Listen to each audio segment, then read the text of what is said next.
péchés et délivre ton cœur des iniquités.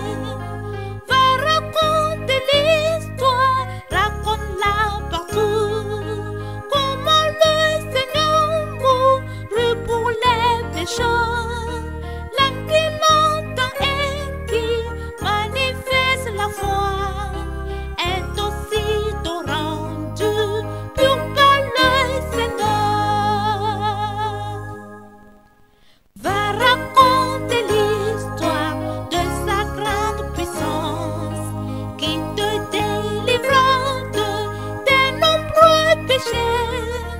Parle de sa compassion, son amour si tendre et des choses merveilleuses qu'il a faites pour toi. Va raconter l'histoire, raconte-la partout. Comment le Seigneur mourut pour les pécheurs. L'âme qui l'entend et qui manifeste la foi est aussitôt rendue pure par le Seigneur. Va raconter l'histoire de son règne parfait. Par son amour il gagne les hommes pour la gloire.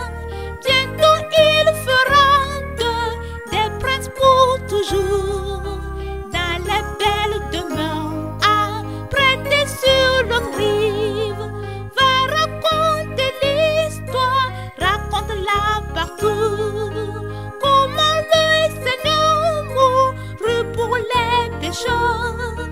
L'âme qui l'entend et qui manifeste la foi est aussitôt rendue pure par le Seigneur.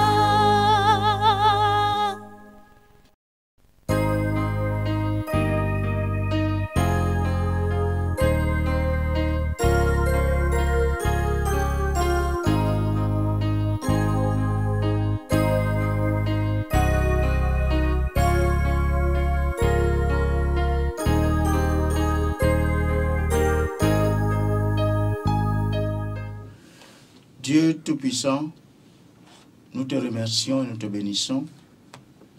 Merci Seigneur pour ta présence. Merci pour les provisions. Merci Seigneur pour ta puissance et toute la grâce que tu ne cesses de nous accorder à chaque moment. Nous sommes encore là et nous prions que tu bénisses ce moment et que ta paix soit notre partage. Nous te confions ta parole. Et nous prions qu'elle nous éclaire, que cette parole par ton Esprit Saint nous vivifie et que nous puissions chacun de son côté prendre sa responsabilité. Bénis ce moment et bénis ta parole dans nos vies et que toute la gloire te revienne. Merci Seigneur, au nom de Jésus, nous avons prié. Amen. Que le Seigneur soit avec chacun de vous et nous vous apportons les salutations de nos frères, de nos sœurs, de toute l'Église. On ne se voit plus, mais on s'écoute. Et je crois que Dieu va encore nous bénir ensemble en ce moment. Bien, nous lisons dans Marc au chapitre 16, le verset 15. Marc, chapitre 16, le verset 15. Puis il leur dit, allez par tout le monde et prêchez la bonne nouvelle à toute la création. Allez par tout le monde et prêchez la bonne nouvelle à toute la création. Nous voulons parler de la propagation de l'évangile. C'est ça le message. La propagation de l'évangile.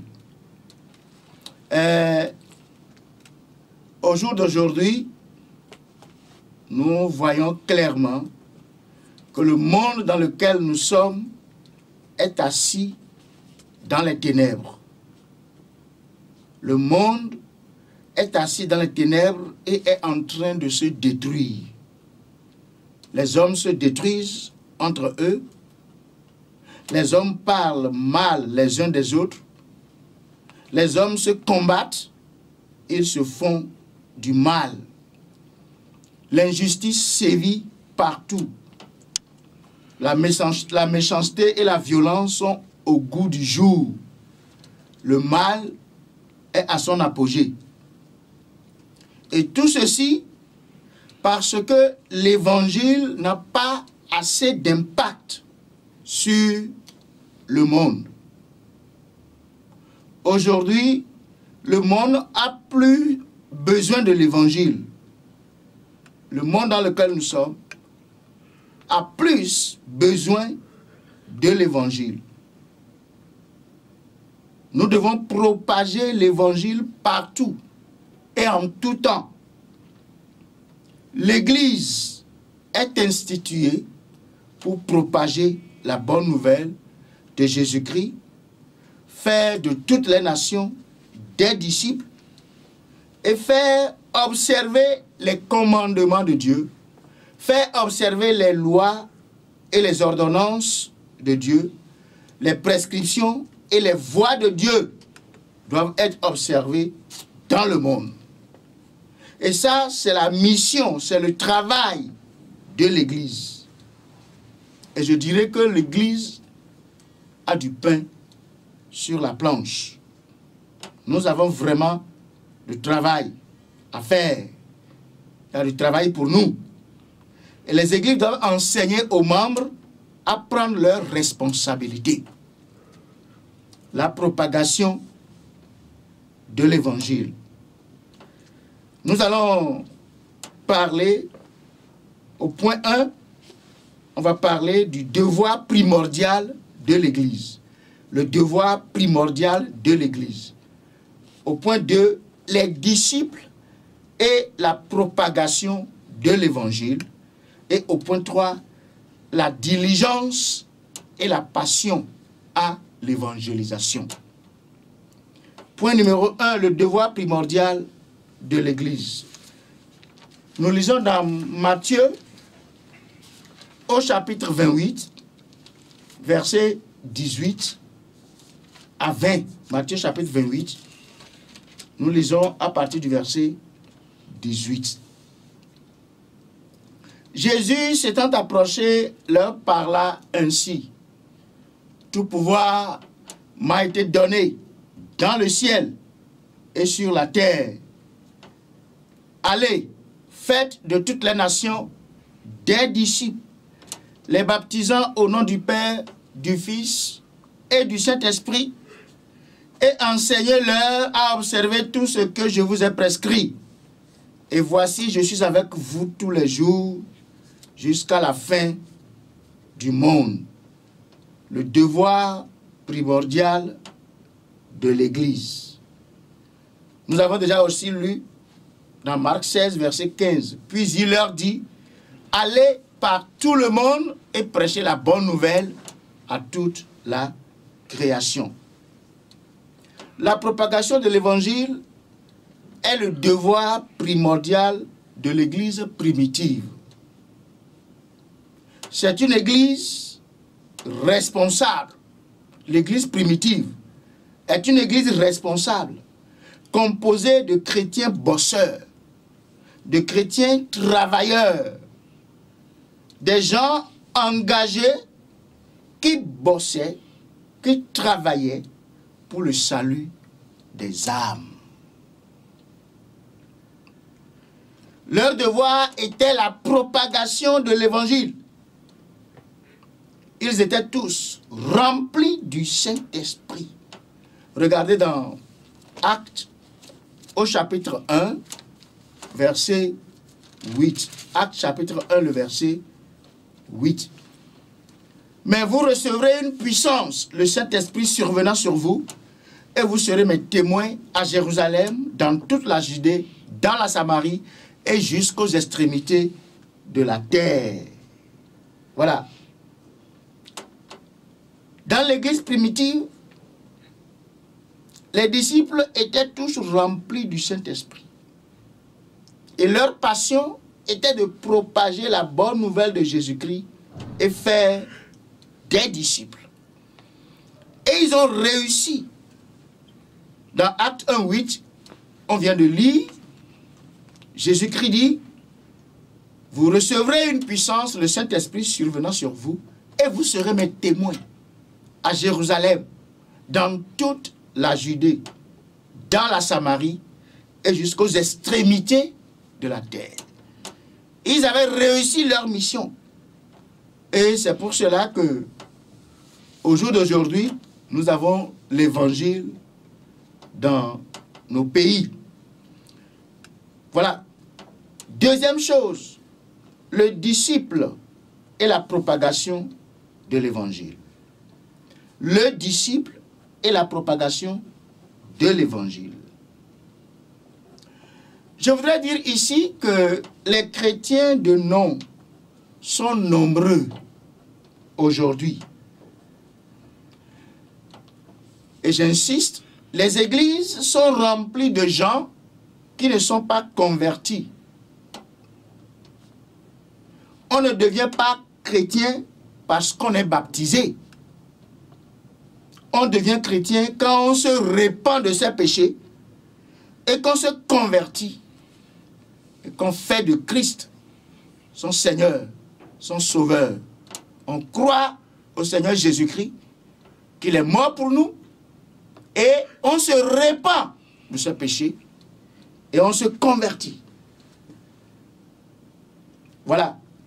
Un chrétien de nom constitue un handicap et ne peut pas faire avancer l'Église. Un chrétien de nom qui n'a pas fait l'expérience de la nouvelle naissance, qui n'est pas converti, comment il pourra servir d'instrument dans la main de Dieu pour conduire ceux qui ne connaissent pas encore le Seigneur vers le Seigneur? Et donc, les disciples, qui est disciple? Aujourd'hui, on a tellement de chrétiens, mais les disciples sont rares aujourd'hui. Les disciples vivent pour le maître et font ce que le maître dit. Les disciples font le travail du maître. Les disciples propagent l'évangile même quand les conditions sont difficiles. C'est ça un disciple. Et c'est important. Je vais lire dans Actes au chapitre 8, verset 1 au verset 4. Actes chapitre 8, à partir du verset 1. Saul avait approuvé le meurtre d'Étienne. Il y eut ce jour-là une grande persécution contre l'église de Jérusalem. Et tous, excepté les apôtres, se dispersèrent dans les contrées de la Judée et de la Samarie. Vous vous rappelez, Acte 1, verset 8. Vous recevrez une puissance, le Saint-Esprit survenant sur vous, et vous serez mes témoins à Jérusalem, dans toute la Judée, dans la Samarie et jusqu'aux extrémités de la terre. Ici, il est question des disciples, ici, et qui se dispersaient dans les contrées de la Judée et de la Samarie. À l'issue de la grande persécution survenue dans l'église à Jérusalem. Et donc, continuons la lecture, chapitre 8 de Actes, au verset 2 maintenant. Des hommes pieux ensevelirent Étienne et le pleurèrent à grand bruit. Saul, de son côté, ravageait l'église, pénétrant dans les maisons. Il en arrachait hommes et femmes et les faisait jeter en prison. Verset 4. Ceux qui avaient été dispersés allaient de lieu en lieu, annonçant la bonne nouvelle de la parole. Voilà. Une persécution a vu le jour à Jérusalem. Toute l'église, excepté les apôtres, était dispersée. Voilà. Ils étaient dispersés. Et sur leur chemin, verset 4, ceux qui avaient été dispersés allaient de lieu en lieu, dispersés dans les contrées de la Judée et de la Samarie. Et donc, ils allaient de lieu en lieu, annonçant la bonne nouvelle de la parole. Voilà. C'est ça, nous disons que un disciple, il continue de propager l'évangile, même quand les conditions deviennent difficiles. Et je veux dire ici, les églises ouvertes ou pas ouvertes, la propagation de l'évangile ne doit pas s'arrêter. Quel que soit ce qui se passe, quelle que soit la situation, chrétiens que nous sommes, disciples de Christ que nous sommes,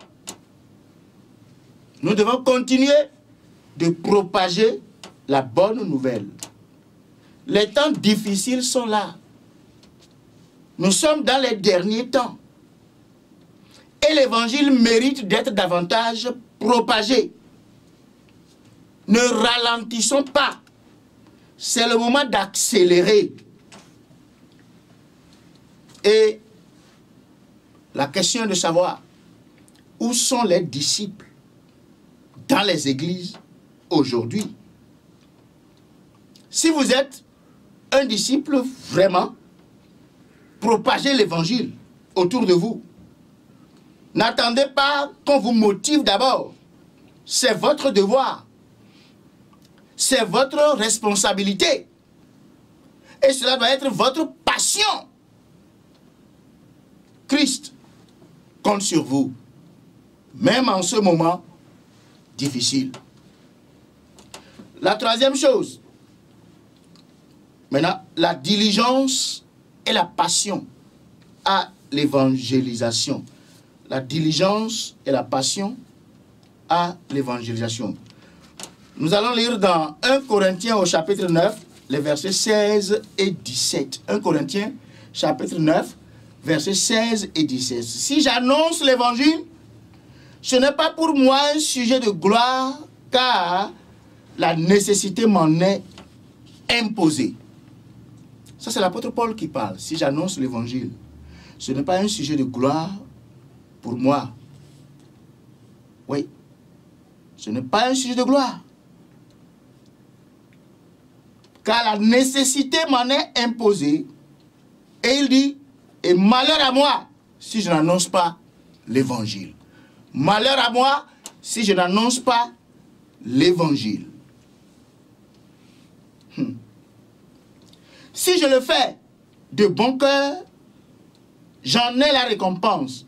Mais si je le fais malgré moi, c'est une charge qui m'est confiée. Voilà, en tant que disciple, le travail du salut des âmes nous regarde. Et ce travail appelle à la diligence. Un disciple de Christ ne doit pas être négligent ni lent, mais appliqué dans le travail. Vous devez être résolu et déterminé et rempli de zèle. Vous devez être efficace et productif si vous voulez réellement conduire les âmes à Christ. Le travail continue. Dans Jean, au chapitre 4, on va terminer sur les propos de notre Seigneur Jésus-Christ. Jean, au chapitre 4, verset 34 jusqu'au verset 36.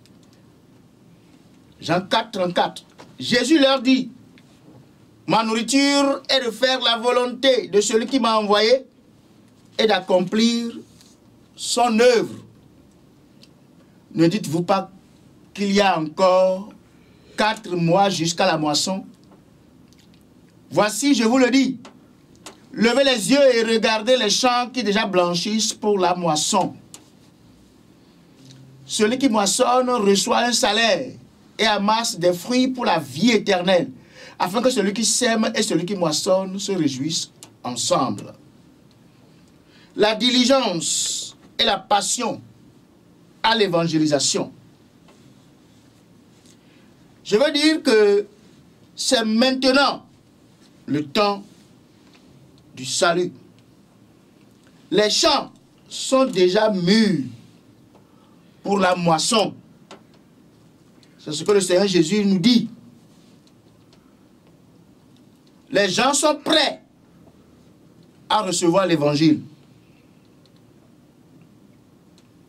C'est plutôt nous qui n'allons pas vers eux. Et on n'a pas besoin d'attendre. On n'a pas besoin d'une période d'attente avant de parler de Christ. Il n'y a pas un seul jour où les gens n'ont pas besoin de salut. Chaque jour, les gens ont besoin d'être sauvés. Pas un seul jour où les gens n'ont pas besoin de salut. Le temps de la moisson est déjà là. Travaillons pour le salut des âmes. Parlons sans cesse de Christ. Et quand vous entendez le Seigneur Jésus dire, quand vous l'entendez dire, ma nourriture est de faire la volonté de celui qui m'a envoyé et d'accomplir son œuvre. Ça ne vous dit rien? Disciple de Jésus-Christ. Soit vous êtes disciple, soit vous ne l'êtes pas. Comment vous ne pouvez pas faire ce que le maître fait, ce que le maître demande? Comment ne voulez-vous pas manger la nourriture que le maître mange? Comment ce qui passionne le maître ne vous passionne pas? Quelle est votre nourriture? Quelle est votre mission? Quelle est votre passion? Oui, qu'est-ce qui vous donne satisfaction? Les chrétiens sont sur la terre pour aider les hommes, assister les hommes à se repentir, à nouer avec Dieu et rentrer dans le salut de Dieu. Chrétien, disciple de Jésus-Christ, tu es ici sur terre pour aider les autres, aider les hommes, aider tes voisins, aider tes prochains, ou bien ton prochain, à s'approcher de Dieu, à se repentir, à se détourner de leur mauvaise voie, à renouer avec Dieu et à rentrer dans le salut que Dieu dispose, que Dieu met à la portée de tous. C'est le travail le plus rassurant et le plus passionnant au monde. Et pour finir, une question. Avez-vous déjà gagné une âme pour le compte de cette année 2020? Êtes-vous disciple de Jésus-Christ? De qui êtes-vous le disciple? Vous appartenez à qui? Avez-vous déjà gagné une âme pour le compte de cette année 2020? Si vous êtes vraiment disciple, décidez-vous. Mettez-vous au travail et soyez diligents. Le travail de l'évangélisation n'est pas un travail à faire avec négligence, à faire avec, je dirais, voyez, à faire quand on veut. Non. C'est pas un travail à faire quand le temps est favorable. Non. Le temps favorable ou défavorable, les âmes ont besoin du salut. C'est votre travail. C'est mon travail. C'est ton travail. C'est notre travail. C'est le travail des enfants de Dieu. Et si vous êtes un des enfants de Dieu, alors levez-vous, réveillez-vous et soyez passionnés par ce qui passionne le Maître. Que Dieu vous bénisse, que Dieu vous garde, que Dieu vous protège et qu'il vous accorde la grâce de bien faire ce travail et de porter des fruits à salut. Nous allons prier le Seigneur. Oh Dieu Tout-Puissant, merci pour ta parole. Y a-t-il des gens qui en ce moment nous écoutent, mais qui ne sont pas encore sauvés? Seigneur, tu les connais. Et en ce moment, je prie que ton esprit travaille auprès de leur cœur pour les convaincre et que tous ceux qui en ce moment sont en train de se repentir de leurs péchés, d'abandonner leur mauvaise voie et de crier à toi pour obtenir ta grâce, ta miséricorde et ton salut. Père, nous prions que tu les écoutes, que tu les rapproches de toi, que tu pardonnes et que tu transformes leur vie. Fais d'eux des enfants de Dieu, des disciples de Christ, et que désormais, ils marchent pour toi, vivent pour toi, soient passionnés par ce qui te passionne et travaillent pour le salut des âmes et pour l'agrandissement de ton royaume. Bénis encore ta parole dans les cœurs. Je prie, s'il y a des gens qui sont malades et qui t'invoquent et qui te demandent de leur venir en aide, Seigneur Dieu, Jésus-Christ, toi le guérisseur, touche-les, guéris-les, rétablis-les. Merci Seigneur, que ton nom soit béni, que ton nom soit exalté. Au nom de Jésus, nous avons prié. Amen. Que le Seigneur vous bénisse et qu'il soit avec chacun de vous.